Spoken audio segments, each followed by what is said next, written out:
Your story isn't over yet. There's still a page left.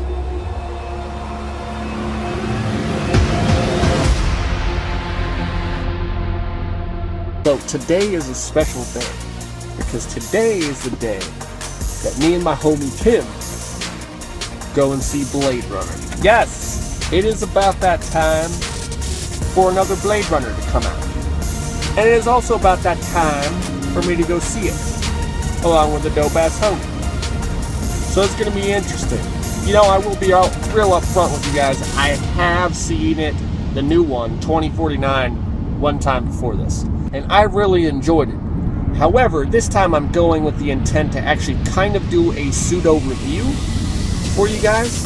I don't know how a review will be. It'll be mostly Tim and I's thoughts and feelings and all that good stuff after the movie. It's going to be a walk-a-talk. It's going to be a walkabout.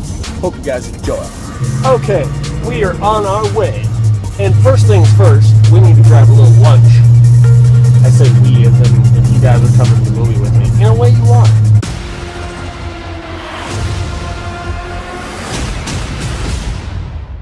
By the way, you guys, I do really think the majority of you who are subscribed to my channel will really enjoy it. Fuck that. Yes, I did steal Red Letter Media's joke for my title. So credit where credit is due. Big shout out to them for Blade running time 2049 minutes. Because, yeah, it definitely is long. It's almost 3 hours long. As you've probably heard on every other video review that you've ever watched for Blade Runner 2049. So now you're getting the same piece of information again. Except funnier. More handsome. More central. More likable. Auspicious. Endearing. Can't think of any more adjectives. But yeah, it's going to be dope. I'm really excited. We're going to grab lunch, and then I'm going to pick Tim up, and we're going to roll in the T-Row, a.k.a. the Reno, a.k.a. the Torino. Let us proceed to the theater.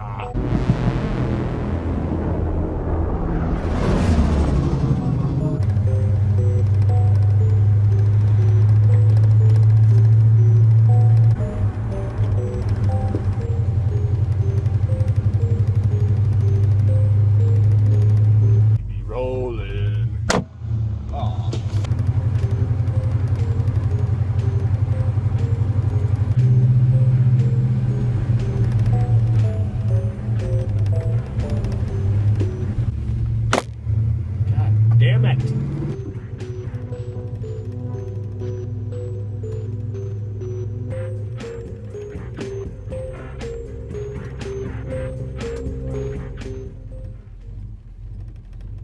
We're in like Blade, baby. Oh yeah. Oh. You know, you gotta angle it just right. Otherwise it won't. That's what she said. Oh, it's a tight squeeze. Oh my gosh, it's hot in here. Full disclosure, bro. I did. Good to see you, by the way. Yeah. You gonna introduce me? Yeah, should I? You wanna do it that way? Okay. Yeah. Cool.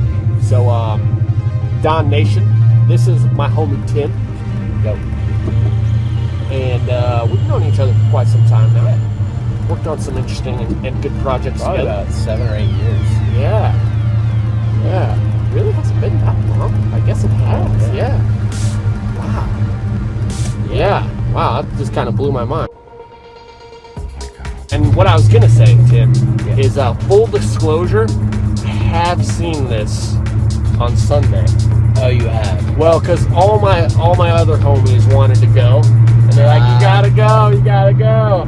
So I was like, all right, this is gonna be dope. But I definitely am excited to see it again. It is a great flick, and I hope you're not too disappointed. No worries. Okay. It is what it is. Okay. Yeah. I know you won't spoil it. I'm not gonna spoil anything. But you would find out one way or the other whether I told you right now or you found out in the vlog when I was like vlogging right before this. So I figured I might as well just let you know now that I already saw it. But it's a good one. It's a goodie. And this time I'm actually excited to see it, more excited to see it the second time, because now I know what's going to happen, and I brought my little notepad so I can actually take some notes. Put a proper review for our walk and talk. I'm calling it the walkabout, you guys, and we'll tell you all the good things, all the bad things, and all the things in between. And that way you guys can make an educated decision for yourselves on whether or not you want to go see Blade Runner 2049. Every civilization was built off the back of a disposable workforce. But I can only make so many. Have you heard of Red Letter Media at all? No. Okay, well there's this channel on YouTube called Red Letter Media. And they, do reviews and whatnot, movies, mainly what they review on. But they've got a pretty big following, but they did a review on Blade Runner 2049, and one of the guys on there, kind of I'm blanking on his name at the moment, but he had this great joke. He's like, the one guy asked him, so, I think his name's Steve. He's like, Steve, how did you like Blade Runner 2049? And he's like, I thought it was great. It was intricate, it was detailed, it was epic, it was beautiful. Basically had a lot of praise about the movie. And then at the very end, he's like, and it was boring. And he's like, and my joke of the day is, I'm calling it Blade Running Time 2049 minutes. Yeah, that's good. I was like, yes! Thought that was... I've heard that's one of the critiques is that it's long. Yeah, and honestly, I don't think so. Yeah. Like, I like long, slow, thoughtful movies. That's my thing. So I can see how a lot of people might not like it, but for me, it was perfect. You just don't want to go in and watch it like, it's not like you're sitting down to watch Pineapple Express or The Big Lebowski or, you know what I mean, or Dumb and Dumber. You gotta be in the mood for this one. Well, the original was like that too. The first Blade Runner was really slow. Yes. It was kind of luscious. You could kind of sink your eyes into it. Right. And interestingly enough, the first Blade Runner was a flop at the box office. Yeah. Like they're saying this is a flop at the box office. Well, a flop. Unrealistic standards, or I guess standards that they have for how much money they want to make for a movie over the weekend. But also another interesting thing to note is that back then, when the original Blade Runner came out in, what was it, 82? It was like a blockbuster, though. Like, it was supposed to be like the blockbuster of the day, like a Pacific Rim 2 or a Transformers kind of thing. I think so. It's really, sorry to interrupt you, but it's really interesting how far we've come. Yeah. It's like that used to be like the blockbuster, and that was like the original Blade Runner was way more introspective and brooding and arguably more noir than this one. Like, it went over the top the other direction, where this one goes the opposite way. It's a lot different than the original Blade Runner in that it doesn't go off into the keeps it a little bit more objective, but it still has the nice twists and turns. Like, it's a very enjoyable experience.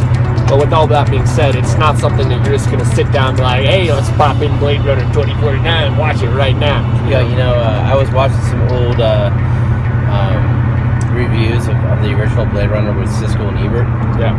And they didn't like the original Blade Runner. They actually one of the guys did. Had to have been Siskel, because I think Ebert actually really liked it. Yeah, but I think it was Siskel. Yeah. But it was just interesting to see how they thought it was. One of them thought it was super boring and just didn't really get into the characters. Right. Just kind of this. They love the special effects, of course, but. Right. And even to this day, the original Blade Runner is still cutting edge.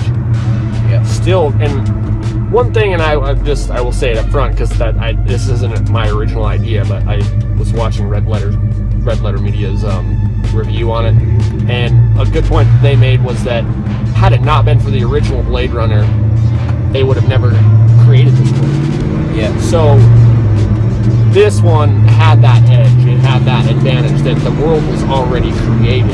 Yeah, they didn't have to go into all the details. Exactly. Something really cool though about this, the world they created and what they did in this one, compared to a lot of other sci-fi, I'm not saying this is an action movie, but like, just for lack of a better term, sci-fi action movies, is that a lot of movies fall into the trap, in my opinion, of being like, hey, let's show you all this. Like look at all this, like, cool, sweet, like, interesting world that we made, and it kind of sacrifices story. It kind of sacrifices character development. Star Wars Episode 1. Got him. Great. Yeah, that's exactly what. Yeah. It's like, oh yeah, we're gonna dart into this. There's like 50,000 worlds. Right. And right. No story. But this one does a really good job of not. What's a good? Like, I'm trying to keep it PG, like family friendly. This one show. Forget about it. It doesn't get too conceited with itself. I will say the acting is phenomenal. The acting in it is really good. Harrison Ford, and just stop me, Tim, if I'm saying too much. You have the power to be like, no, Shine, stop. I don't want to hear anymore. But Harrison Ford, best performance I've seen him deliver in a decade, maybe more, because I think it was a project that he really, really enjoyed. He got to be transported back to the Blade Runner world, the universe, and my homie Kenneth, he's like, this is the first movie I've seen him in that he doesn't look like he wants to take a nap all the time. Oh, totally. You know? Like episode 7, he was bad. Yeah. At that point, you're kind of just, I hate to say you're past your prime, because I don't think acting you ever get past your prime, but you know, if you just, you know, if you're just in it to make money at that point, and you just don't have a lot of great projects coming your way or interesting to you, then you are kind of gonna phone a few things in, you know. And I think that really shows, and especially with the advent of HD and 4K now, 2K and 4K, it really shows. The performance really shows now. I mean, I guess film has always been really crisp, but I don't know, I think now with the advent of 4K, like, you see so much detail that performances, when they are phoned in, you can really tell that they're phoned in. But to proceed, so part of the movie experience is getting popcorn. I think Tim's going to enjoy his popcorn very much so. My only thing with popcorn is that I wish they would actually use, like, decent ingredients. You know, I get the logistics, I get the cost behind it all, but if you could use butter, real butter, my friends, the big wigs up top, the CEOs and the CFOs of the movie world, use some real butter instead of some margarine nonsense. That'd be amazing. Don't you agree, Tim? Wouldn't using butter be way more preferable than margarine on popcorn? Yeah, it would be nice. Ooh, the anticipation, though. The anticipation of seeing this again is luscious. Going to Sprite, huh? Dude, we really are living in the future, aren't we? We totally are. You ready to have your mind blown? Totally, because that's kind of what's going to happen. And there's those for you. Thank you very much. Appreciate it. Oh no! Oh no, my ticket! Oh yeah, boy, this is going to be a good time. Guys, I hope whatever you're doing right this very instant is amazing, because...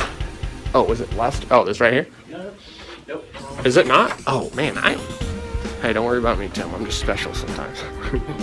Oh yeah, of course, the IMAX. Wow, that was a senior moment almost.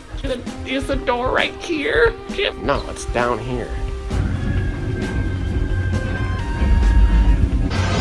Asgard is dead. Showtime! It's showtime. Oh man, from where we left off in the theater, Tim. The elements for me, like right off the bat, you guys, amazing experience. Tim being the cameraman here, because got some notes. I'm gonna read them.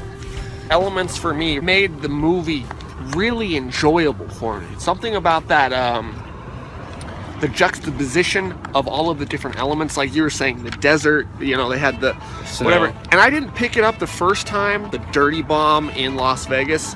So something must have happened in Las Vegas to make it so it was uninhabitable. Wasteland. It was a nice little touch of them adding the bees in there, I thought. You know, like there's life. Like, there's life now. And it's kind of the same thing on a side note that we're seeing in Chernobyl. Like, they're actually seeing life growing, plants growing, bees and whatnot at Chernobyl, so it's possible. It was very... They had this whole question of, can life come out of machines? Can life come out of... Like, I guess that was a bit of a metaphor for what was taking place with the child. Right. Can life... The bee in the desert. Right.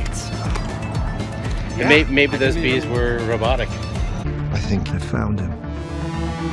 That's not possible. I don't know. See, that's what I kind of liked about that movie is we were questioning all the time what was actually a machine and what was actually human. The world is built on a wall that separates kind. Tell either side there's no wall, you bought a war.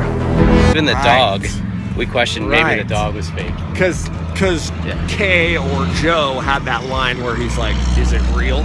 Yeah. And then the great Harrison Ford's like, I don't know. Why don't you ask him? That was classic. Good.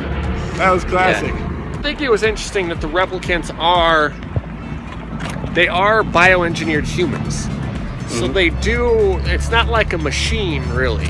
They do have the same, I mean, they do have the superhuman strength, so they are machines in some sense, but they do have a lot of human-like qualities, which I thought was really interesting, because I was just under the assumption that they were more like in the vein of Terminator. Yes, whether it's fully biological. Right, but these are fully biological. Yeah. So I thought that was a nice touch. One thing I wanted to talk about, the criticism that the movie's too long. And I thought that it needed to be really long because you had to take it all in. The visuals, the story, what was happening, all the questions in your mind that needed to be answered. Yes. I think the director was really... sometimes people think when a movie's too long, the filmmaker is basically masturbating for you over and over again, and like it gets to be weary on your head. Right. It's just like this spectacle of all the stuff. There's Valerian was a great example of an unending spectacle of visuals that the story it sucked. But did it have the substance to warrant the never-ending spectacle? And a lot of the times, no. A movie doesn't warrant that. But this one, the visuals were stunning, but it was very simple, and you could wrap your head around it slowly, and you could just dive into it and stay there and enjoy the space. And I appreciate that a lot. Yeah, me too. I completely agree. We both didn't feel like we were being jerked around or manipulated. Yeah, not at all. We were actually in a world that was very unique and very spectacular. And it felt, you felt immersed. You really did. You really were able to suspend your disbelief to a certain point where you felt you were there. Did not feel contrived at all. That being said, I do want to run over some notes real quick. Of some thoughts that I had during the movie. I have my little pen and paper and I wrote everything down. I was like, how are you doing that in the dark, dude? I don't know how I did it, but I did it. A lot of times I'm just like, yes, like chicken scratching it. You're loving our location, aren't you? Right outside the movie theater. This is how we do it. Right in here. Yeah. Right up in here. Yeah. I like that. I like that about villains. That they're not just like totally cliche and boring, you know. Well, you questioned at first whether he was bad or good. Again, if he was truly a machine, or I don't know. Right. Yeah. The technology wasn't that where you weren't seeing a bunch of screens. A bunch of touch screens, which I really liked, because that would have made it like... Too much like now? Too much. Everything was holographic. Yeah, exactly. But this was like, they were still using pen and paper. I like the machines. Like he had a virtual assistant or virtual wife. Yeah. And that was pretty cool. That was very cool. Yeah. I missed you, baby sweet. It was a day. It was a day. That whole relationship and how she wanted to be real for him. Totally. The irony is that they both are fake. They both aren't exactly real. Yeah. And they want to be real for each other. Well, isn't the woman the woman that was a replicant, wasn't she? See, we don't know. Are you talking about Rachel or are you talking about Joy? The assistant, the virtual assistant, that woman comes in and she syncs up with her. Oh, so you're talking about the redheaded chick? Yeah. She's real. Because she, at the beginning, like when they're in the plaza Okay, she She's says like, she's real, but yeah, she's What is real? How do you define real? like, oh, you don't like real girls. but we don't know that. 'Cause Well, I guess we at the don't know very for end, she's sure. there with all those other. Are they replicants? That's true, but it That were could be. That's true, but it could be that she just wants to help the replicants. I assume that she's probably real because that line wouldn't really make sense. That she would just say, "You don't like real girls."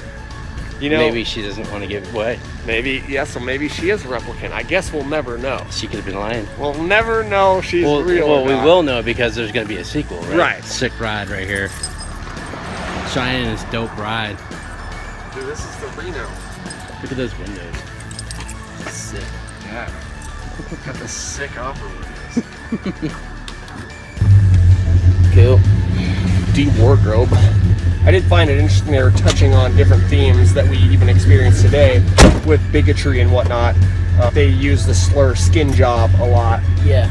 referencing him not being just fully capable or whatever. Just there's a lot of stigma on being a replicant, which was interesting because replicants have been around for a while. You know, like it's not like they're super new, but there definitely still was a lot of hostility towards replicants, which is odd because, you know, it's California and you're supposed to be all-inclusive. You're all homos. Homo sapiens. Shout out to, thank you for coming to Blade Runner with me. It was a bunch of fun and we need to do that more often. In the comment section below, let me know what you thought. Oh yeah? You like that? You like this 80s chest hair? No! God, please, no! No! No! It's right there. What's happening? How'd you enjoy it? I'm really glad they didn't go over the top with the love scene.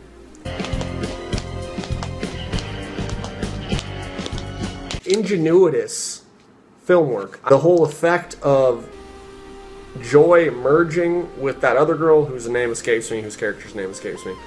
Her merging with her, and then the whole shot of the hands on the back of Kay's neck. That was really, really beautiful. I really enjoyed that. And then they didn't go off full retard, so to speak, of, you know, like the love scene and every single other Hollywood movie ever does. I really enjoyed that they didn't do that because it left a lot to the imagination. One thing that I did think was a little interesting was that you had time for the appearance of Harrison Ford, aka Deckard. You had to wait so long for that. I think it would have worked a lot better if they wouldn't have shown Ford in the trailer. I get why, because you're trying to sell the movie and Harrison Ford is a huge name and like obviously you're going to feature him in the trailer, but it just would have been, I would have given the studio and the execs and the director, Villeneuve, I would have given all of them way more props had they have made that a huge surprise that Ford reappeared in that. That would have been cool, and I think that would have justified the wait for Deckard, because he didn't appear until like the last quarter of the movie. This was almost 2 hours before you got to see some Ford action. So that was a little off-putting. I'm not complaining. It's not a super big complaint with the movie. It just was a little odd that, okay, well, and it didn't seem out of place by any means. It seemed like he just showed up.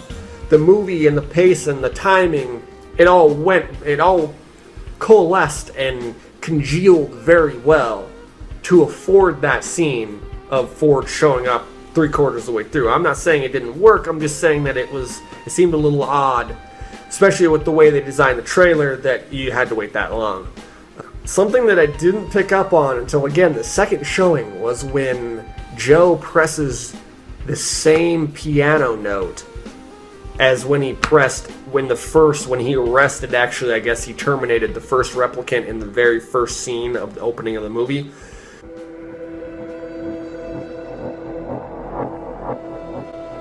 Assuming perhaps Deckard himself hid the mint box with the photos in the original house that we saw in the opening in the piano on that particular note. And then when Kay, or I guess Joe, enters into the Las Vegas casino and he sees that piano, he presses the same exact note that photo mint box was hidden, was stashed in. I thought that was really cool. Was the dog a replicant? Was it? You guys tell me. Tell me in the comment section below, was the dog real? Because that was a huge, especially in the novel, of Philip K. Dick's novel, was a lot of the animals were replicants, and they'd pay really high dollar, lots of money, to get real animals. But most of the animals were replicants. Now, they didn't really allude either way to whether the dog, and it wasn't even a thing like, oh, we should make the audience wonder if the dog is a replicant. I just think fanboys, probably like myself, are gonna be like, ooh, was the dog a replicant? Ooh, I wonder if he was. Ooh, it'd be cool if he wasn't. You know, I mean, like stuff like that. So, I'm curious to know your guys' thoughts. Was the dog a replicant? I thought that whole third act of all of the replicants coming together and kind of the one-eyed lady explaining the whole, like, it's the revolution and we're gonna, we're more human than human and we're gonna fight for a good cause. I just thought that was so cheesy. Oh, okay, you're setting up the next movie. You're just plugging the next movie with that. I think they could have done away with that garbage entirely. But again, that's just me. I just thought the scene, Gosling was amazing. Everything else in that scene, major criticism for the entire movie was that particular plot point there. I just didn't think it really worked. Oh, something really interesting that I think this might have just been a plot hole, a script error. But in the original Blade Runner, Rachel's eyes were not green. So when Deckard, in that scene when he's interacting with Wallace and he delivers the line, her eyes were green. Her eyes weren't green, though, because they had the flashback right before that showed the original Rachel from Blade Runner when she's strolling on up. It showed her close up. Her eyes are brown as fuck. So it makes me wonder, I'm thinking that's probably just a script error on both, for this particular Blade Runner 2049. I think it's a script error, or maybe it's alluding to something deeper. That Deckard might be a replicant because he's imagining her eyes being green. His memory of her having her eyes be green. I don't know even where I'm going with that. That's why I think it's script error, because I don't see any logical conclusion of why he would deliver that line saying her eyes are green when clearly they're not. Yeah, we already went over, is Deckard a replicant? Well, Ridley Scott says that he is, and he directed it, but it just doesn't make sense that he's a replicant. It just, like with the way they did this Blade Runner, and with everything that happens in Blade Runner, and with so many other people who worked on the original Blade Runner and this one, and fanboys and people just lovers of the movies in general, everybody else thinks that Deckard is not a replicant. And I kind of think he's not either. I much prefer that to the alternative. Reasons why I don't think Deckard is a replicant. One, because when he has that fight scene with Kay in the casino, he is entirely winded by that. You see him throw like 3 or 4 punches and then he's winded. I mean, you could chalk it up to him being an older replicant, but do replicants age? Well, apparently they do, because that replicant that we saw in the very beginning had aged. So apparently replicants can age, but it seemed like with him getting winded with the punches, that would be a clear indicator that he's not a replicant. He also took the elevator when Kay just busted through the wall. Oh, you're here. Like he was emoting a lot, so he had a lot of emotions that I don't think a replicant would have, especially his understanding of, when he delivers his lines. Sometimes if you love somebody, you have to be a stranger. How would they design a replicant that could inseminate another replicant? Obviously that's what Wallace is going for the entire time. You see that depicted in the one scene where he's like, children could count to 9 on 2 hands. We should own the stars. Obviously, if the replicants could reproduce and he had the keys to do all that, then he wouldn't even have to go through this whole hassle of tracking down Kay and getting Deckard and getting the child and all that. So obviously 2 replicants can't reproduce. So that, again, that has to signify that Deckard is a human. And also that his child is immune compromised. If a replicant could reproduce with another replicant, well, then they'd be perfect. They probably, most likely, would stand to reason that two replicants reproducing would create probably a near perfect replicant. This would make a lot more sense, and the story of the original Blade Runner would have a lot more meaning if Deckard is a human. I'm really on this is Deckard a human thing, but I think it's really important. I really do, and I think it would make or break kind of Blade Runner get much more relatable, at least in my opinion. You know, something that I could have done without, here's another nitpicky thing for the movie, I could have done without some of the voiceovers at the very end. It seemed a little on the nose, and it seemed like it almost got into the patronizing territory where some movies do, where they're trying to explain everything for the audience. Blade Runner 2049 definitely didn't do that for the most part, which I really appreciated. It respected its audience, and I think it needed to be that long in order for the audience to be steeped within the world and the movie itself in order to figure out a lot of the things that the audience needed to figure out. You needed all that time to figure out all of what was happening. So I'm glad that it didn't patronize you and explain everything through exposition, and it didn't try to make it too easy, like, oh, the audience might not understand this, so we need to explain it. One thing, and I guess this is actually a legitimate criticism and not so much of a nitpicky thing, but more of like a, how did that work? How did Joe find them at the end? Like, you see Joe walking, obviously he had made it back, like he'd been rescued by the girl and the other replicants who found him at the casino at night, and then he's back in Los Angeles, he's walking down, he has the interaction from the giant hologram Joy, who then he kind of realizes, I think he comes to the revelation that he needs to actually help for this cause. But, well, that's the end of the video, my Belfast homies. I hope you enjoyed it as much as I enjoyed making it. I hope you liked the new additions with the editing. Kind of just was like, you know what, I need to spruce this bad boy up a little bit. Throw in some production value. So, that's that. Leave a like, leave a comment, share the video with your friends, because I'm sure there's homies of yours out there who like Blade Runner just as much as I did, and arguably just as much as you did. Even if you hated the movie and you love this video, share this video, because, you know, I mean, spread the love. Trying to grow this YouTube channel, trying my best, but I need your help. I need it. I want it.